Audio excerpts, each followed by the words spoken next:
बिहार अभी भी भीषण गरीबी से गुजर रहा राज्य है। जाति सर्वेक्षण के बाद कहा गया था कि जिन 96 लाख परिवारों की आमदनी प्रतिमाह 6,000 रुपए से कम है, उन्हें सहायता देंगे। सभी परिवारों को सरकार ने सहायता रुपए 2 लाख की सहायता देने की घोषणा की गई थी। उन्हें अपना घर बनाने, जमीन आदि के लिए यह सहायता दी जानी थी।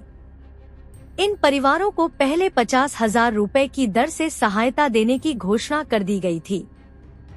यह सहायता नहीं मिले, इसलिए अंचल स्तर पर ऐसे आय प्रमाण पत्र नहीं बनने लगे जिनकी आमदनी प्रतिमाह 6,000 रुपए से कम हो। परिवार इंतजार में थे कि बजट के पहले के अंतरिम व्यवस्था में उनके लिए कुछ नहीं है, तो चुनाव के बाद उन्हें सहायता दी जाएगी।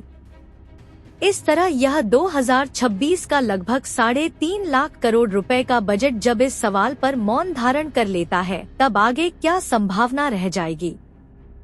बजट भाषण में पढ़ा गया कि जिन 1.5 करोड़ से अधिक महिलाओं को उद्योग व्यापार शुरू करने के लिए 10,000 रुपए की प्रोत्साहन राशि सहायता के रूप में दी गई थी, उनमें से चुन कर 2 लाख का ग्रांट दिया जाएगा, परंतु इसके लिए किसी बजट राशि का प्रावधान नहीं किया गया।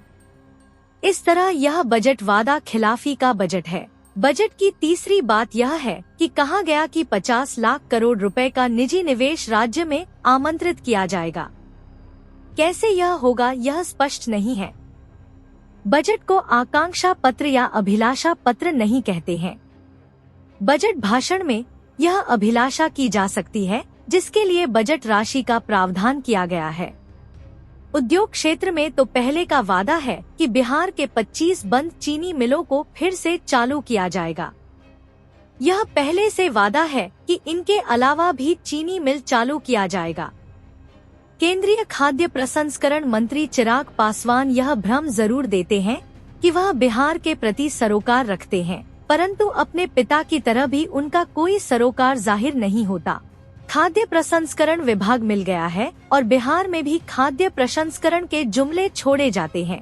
यूरोपीय देशों के साथ जो समझौता हुआ है उसके अनुसार प्रसंस्करण के बाद के पैक खाद्य पदार्थ, फलों के जूस, पल्प इत्यादि का 27 देशों में आसानी से निर्यात हो सकता है।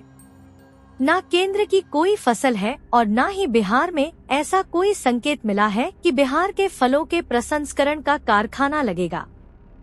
कृषि विभाग के पास सरकारी क्षेत्र में रसवंती जैसा एक उन्नत खाद्य कारखाना था जो बहुत अच्छा और प्रतियोगी बिजनेस करते हुए भी बंद हो गया था। इस कारखाने को चालू करने के साथ प्रसंस्करण उद्योग के लिए बहुत कुछ किया जा सकता है। उद्योग एक मृग मरीचिका है। दूसरे तरह से कह सकते हैं कि हमारे नाभि में कस्तूरी है और हम कस्तूरी को ढूंढते फिर रहे हैं। क्या इसका दिखावा कर रहे हैं? सबसे महत्वपूर्ण धोखा यह है कि चौथा कृषि रोड मैप घोषित कर दिया गया। लड़कों के स्तर पर कृषि विभाग से मांग कर कृषि रोड मैप की जल्दी में बनाई गई योजना का उल्लेख वित्त विभाग ने कर दिया।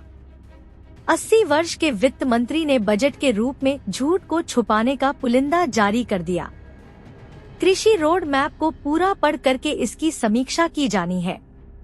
अभी तक इतना ही है कि किसानों को साल में प्रधानमंत्री की 6,000 की सहायता के अलावा 3,000 रुपए की सहायता दी जाएगी। कृषि प्रधान राज्य का बजट यदि किसानों को प्रति माह 250 रुपए की सहायता दे रहा है तो इससे कृषि अर्थव्यवस्था की दयनीय स्थिति का इजहार होता है।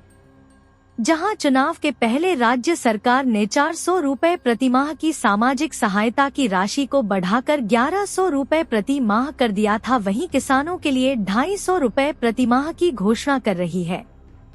निश्चित तौर पर गांव के इन परिवारों के उपभोक्ता बिजली बिल में माफी की राशि प्रति माह लगभग 800 रुपए के अलावा यह सहायता है, परंतु यह कोरा मजाक ही है। जाहिर है कि जिन परिवारों के लोग मौसमी पलायन करते हैं और मजदूरी करते हैं, उन परिवारों के भूमि अधिकार, पुनर्वास अधिकार या वास भूमि अधिकार के बारे में कुछ नहीं कहा गया है। और जो लोग 2008 से लागू कानून के लिए लड़ रहे हैं, उनके वन अधिकार की मान्यता के बारे में कुछ नहीं कहा गया है। यह दृष्टिकोण के संकट वाला बजट है, जो समृद्धि के बजट का दावा करता है, जो गरीबी निवारण का नारा देता है। शिक्षा के लिए बिहार में सबसे बड़ा बजट हिस्सा घोषित किया गया है। 68,000 करोड़ रुपए का हिस्सा रखने से शिक्षा क्षेत्र में नौकरियों का कुछ वादा तो निकलता है, परंतु शिक्षित बनाना और शैक्षिक शोध कार्य, उच्च शिक्षा आदि बिहार का सरोकार है, इसका बजट से तो कोई संकेत नहीं मिलता है। धन्यवाद। देखते रहिए विमर्श न्यूज।